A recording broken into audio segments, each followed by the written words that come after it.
నెలలకు ఒకసారి జరిగిన ఆ మీటింగ్లో అందరు ఇలాగే కూర్చుంటాం. అక్కడ మండల స్థాయి అధికారులు ఉంటారు, మండల స్థాయి లీడర్లు ఉంటారు.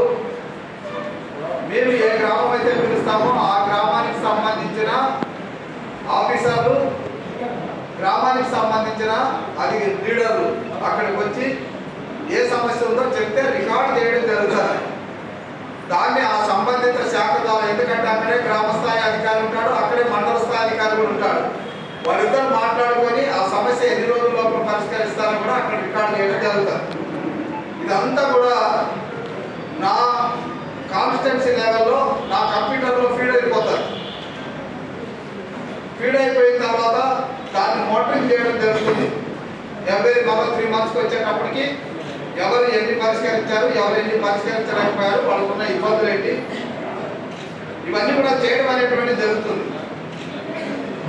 ఇది మొట్టమొదటి పని. రెండవది, మీరు ఇటీవల చూశారు, మన ముఖ్యమంత్రి నారా చంద్రబాబు నాయుడు గారు ఒక కొత్త విధానాన్ని శంకారావం తీసుకొని వచ్చి సూపర్ 6 పెట్టాడు. సూపర్ 6లో మనము ఆ కార్యక్రమాలు ఇప్పటికే 2 మనము అమలు పరుచుకుంటున్నాం. తొందరలో 3వ కార్యక్రమం కూడా ఇంప్లిమెంట్ అవుతుంది. ఒకటి పెన్షన్ ఇచ్చాం, పెంచిన పెన్షన్లు 4,000 రూపాయలు ఉంది, 6,000 రూపాయలు ఉంది, 10,000 రూపాయలు ఉంది, 15,000 రూపాయలు ఉంది. ఇప్పుడు కొత్తగా అర్హత ఉన్నటువంటి వాళ్ళని మళ్ళా పెన్షనర్లుగా తీసుకోవడం జరుగుతుంది. అది మొదటిది. రెండవది, 3 సిలిండర్లు ఉచితంగా ఇవ్వడం అనేటువంటి జరిగింది. సో అది రెండవది కంటిన్యూ అవుతుంది. ఇంకా ఎవరైనా అర్హత ఉన్నటువంటి వాళ్ళు ఇంకా కొత్తగా జాయిన్ అవుతూ ఉంటారు. మూడవది, రేపు free RTC charges, free RTC బస్సుల్లో ప్రయాణం. ఇక నాలుగవది, అమ్మకు వందనం ఫస్ట్ చేయండి అనేసి మొన్న డెసిషన్ తీసుకున్నా. సో అమ్మకు వందనం.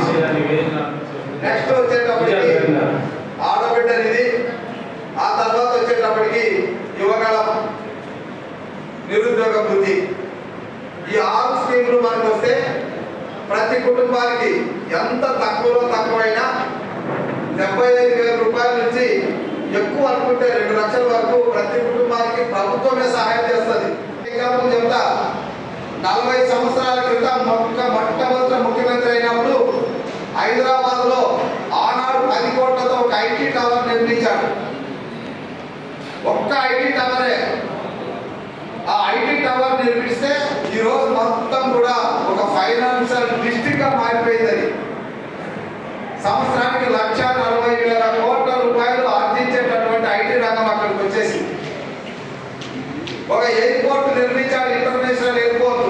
ఈరోజు మొత్తం ప్రపంచమంతా హైదరాబాద్కి ఫ్లైట్స్ ఏర్పడిపోయినాయి. ఒక రింగ్ రోడ్ వేశారు. ఈరోజు ఎక్కడ పోయినా ట్రాన్స్పోర్టేషన్ అనేది ఈజీ అవుతుంది. So this is called visionary. Engineering కాలేజీలు పెట్టినప్పుడు కూడా ఆయన ముందు ఆలోచనతో చేశాడు. ఇప్పుడు కూడా అది సక్సెస్ విజనరీ. ఆయన ఏదో మాటలు చెప్పే మనిషి కాదు, దాన్ని అమలు పరిచేటటువంటి వ్యక్తి. సీఎం చుట్టూ సెక్రటరీలు అంతా టాప్ ఐఏఎస్లు అందరూ అమలుగా తిరుగుతుంటారు. దాని రాజకీయం అంటే సో రాజకీయం అనే మాట ముసుగులో మీరు ఎవరైనా ఆఫీసర్లు కొద్దిగా పెరుగుతనం ఉంటే దాన్ని వదులుకోండి. మీరు మాట్లాడడంలో తప్పు లేదు, అక్కడ గ్రామస్థాయి లీడర్తో కాదు తాగడంలో తప్పు లేదు. కానీ ఆయనతో కుమ్మక్కై ప్రజా వ్యతిరేక కార్యక్రమాలు చేస్తే తప్పు. అది గుర్తుపెట్టుకోండి. అభివృద్ధికి వ్యతిరేకంగా ప్రవర్తిస్తే తప్పు, లేదా ప్రజాధనాన్ని దుర్వినియోగం చేస్తే తప్పు. అంతే తప్ప మాట్లాడితే తప్పు కాదు, కలిసి పనిచేయడంలో తప్పు లేదు.